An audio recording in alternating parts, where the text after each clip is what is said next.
Hi guys, welcome back to the PHP course. और ये हमारा पीएचपी कोर्स से रिलेटेड 16 ट्यूटोरियल होने वाला है और इसके अंदर हम लोग इफ एल्स इफ स्टेटमेंट को सीखने वाले हैं। तो जैसे हमने हमारे प्रीवियस 2 वीडियो के अंदर देखा कि हम इफ के अंदर एक कंडीशन लिखते थे और हमें उस कंडीशन के 2 यहाँ पर आंसर मिलते हैं, एक मिलता है ट्रू और एक मिलता है फॉल्स। तो अगर हमें ट्रू आंसर मिलेगा तो हम इस वाले स्टेटमेंट को यहाँ पर प्रिंट करेंगे, मतलब ट्रू वाले ब्लॉक को यहाँ पर एग्जीक्यूट करेंगे। बट लेकिन अगर हमारी कंडीशन हो जाती है फॉल्स तो हम एल्स वाले पार्ट की जो भी स्टेटमेंट्स है उनको हम एग्जीक्यूट करते थे। बट लेकिन अगर हमारे पास सिचुएशन ऐसी है कि हमें मल्टीपल कंडीशंस को यूज करना है इफ के अंदर, तो उसके लिए हम यूज करते हैं इफ एल्स इफ स्टेटमेंट। तो यहाँ पर कैसे, ये देखिए कि हम क्या करेंगे इफ, और यहाँ पर हम सबसे पहले कंडीशन देंगे। अगर हमारी ये कंडीशन ट्रू हो जाती है तो फिर क्या होगा, इसके अंदर का जो भी स्टेटमेंट होगी तो वो वहाँ पर प्रिंट हो जाएगी। अगर ये कंडीशन हो जाती है फॉल्स तो फिर ये क्या करेगा, नीचे आएगा इस एल्स इफ के अंदर, और एल्स इफ के अंदर जो भी हमारी कंडीशन होगी तो उसको चेक करेगा। एंड अगर ये कंडीशन हो जाती है ट्रू तो फिर ये क्या करेगा, इसके अंदर के कोड को वहाँ पर प्रिंट कर देगा। तो यहाँ पर आप एक चीज़ समझ लेना कि अगर ये कंडीशन 1 अगर ये यहाँ पर ट्रू हो जाती है तो फिर ये क्या करता है, हमारा जो प्रोग्राम कंट्रोल है वो सीधे इस स्टेटमेंट को एग्जीक्यूट करता है। एंड फिर जब एग्जीक्यूट हो जाता है तो फिर ये क्या करता है, सीधे इस इफ के बाहर आ जाता है, ना कि इसको प्रिंट करता है। एंड वैसे ही सेम अगर हमारा ये कंडीशन यहाँ पर फॉल्स हो जाती है तो फिर नीचे आता है एल्स इफ के अंदर एंड इस कंडीशन को चेक करता है। अगर ये ट्रू होगी तो ये स्टेटमेंट को एग्जीक्यूट करेगा, अगर ये फॉल्स होगी तो फिर ये क्या करेगा, नीचे आ जाएगा। और नीचे हमने यहाँ पर क्या किया है, एल्स लिखा हुआ है। मतलब कि क्या होगा कि अगर ये कंडीशन 1 एंड कंडीशन 2 अगर ये दोनों यहाँ पर फॉल्स हो रही है तो फिर ये आएगा एल्स के अंदर। और जो एल्स होता है वो डिफॉल्ट स्टेटमेंट होती है, मतलब कि अगर ऊपर की कोई भी अगर कंडीशन यहाँ पर ट्रू नहीं होती है तो फिर ये क्या करता है, एल्स वाले पार्ट को यहाँ पर एग्जीक्यूट करता है। और यहाँ पर हम लोग एल्स इफ कितनी बार भी यहाँ पर लिख सकते हैं, इसके कोई लिमिट नहीं होती है, ठीक है। तो जितनी बार भी हमें अगर इसको यूज करना है तो हम यूज कर सकते हैं, ठीक है।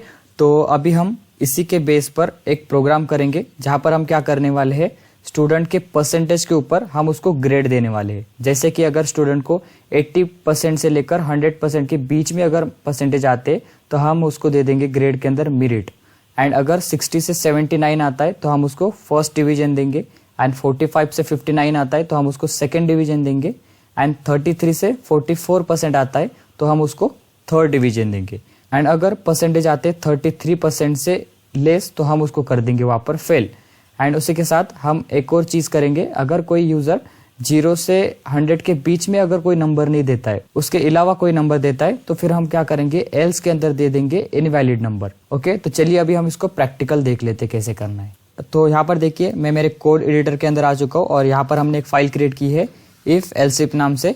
और यहाँ पर हम क्या करेंगे, सबसे पहले एक वेरिएबल लेंगे परसेंटेज नाम का, PER नाम से एक मैंने वेरिएबल लिया और उसके अंदर हम लोग अभी फिलहाल के लिए कोई भी परसेंटेज यहाँ पर दे देते, जैसे कि मैंने यहाँ पर 60% दे दिए। ओके, एंड फिर हम क्या करेंगे, यहाँ पर इफ स्टेटमेंट लिखेंगे जहाँ पर कि सबसे पहले हम कंडीशन देने वाले हैं अभी, जहाँ पर हम करेंगे परसेंटेज अगर हमारा ग्रेटर देन इक्वल टू 80 है। एंड यहाँ पर सेकेंड कंडीशन देंगे कि हमारी परसेंटेज अगर लेस देन इक्वल टू 100 है।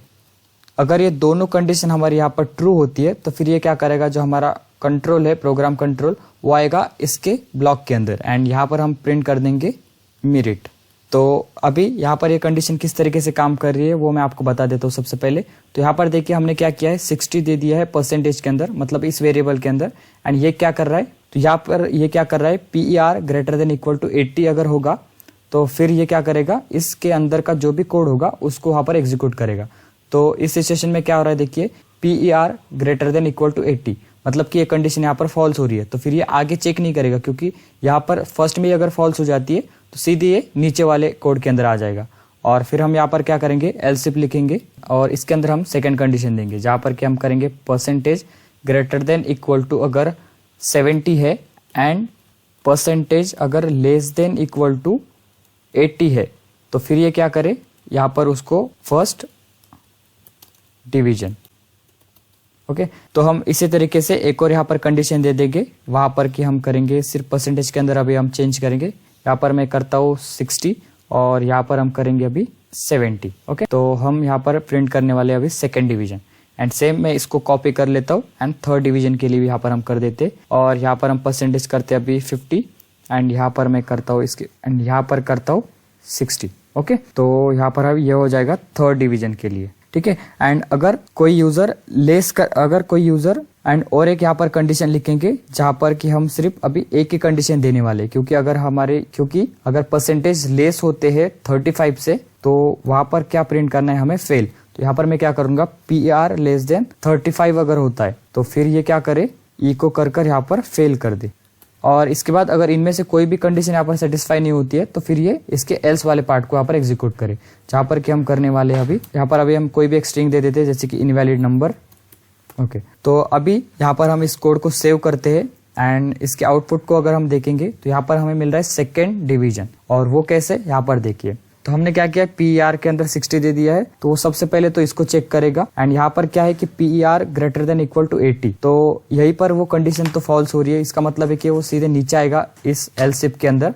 एंड यहाँ पर आने के बाद फिर यहाँ पर चेक करेगा। यहाँ पर क्या है कि PER greater than equal to 70, तो यहाँ पर भी क्या हो रहा है कि हमारी कंडीशन जो है तो फॉल्स हो रही है। तो फिर ये क्या करेगा, हमारा जो प्रोग्राम कंट्रोल है वो आएगा इस एल्स इफ के अंदर।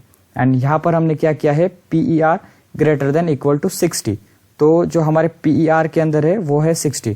तो यहाँ पर क्या होता है कि हमारी जो कंडीशन है यहाँ पर हमारी ट्रू हो रही है।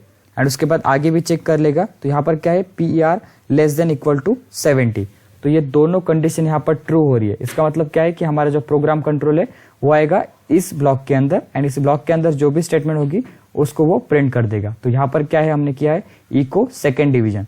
तो आप आउटपुट देख भी सकते हो कि हमें सेकेंड डिवीजन मिल भी रहा है। एंड अगर हम इसकी वैल्यू को चेंज कर दे, जैसे मैं कर देता हूँ 80 एंड इसको सेव करता हूँ, एंड देख सकते हो कि मुझे यहाँ पर मेरिट मिल रहा है, क्योंकि ये 80 एंड 100 के बीच में आ रहा है, तो इसलिए यहाँ पर ये इसको प्रिंट कर दे रहा है।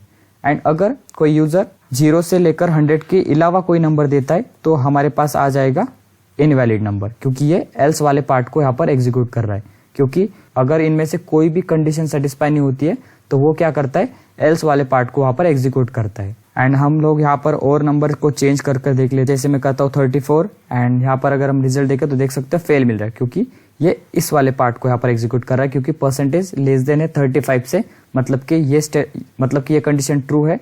एंड फिर क्या करेगा, इस वाले ब्लॉक को वो एग्जीक्यूट करेगा, ठीक है। तो जो हमारा एल्स इफ है वो कुछ इस तरीके से काम करता है।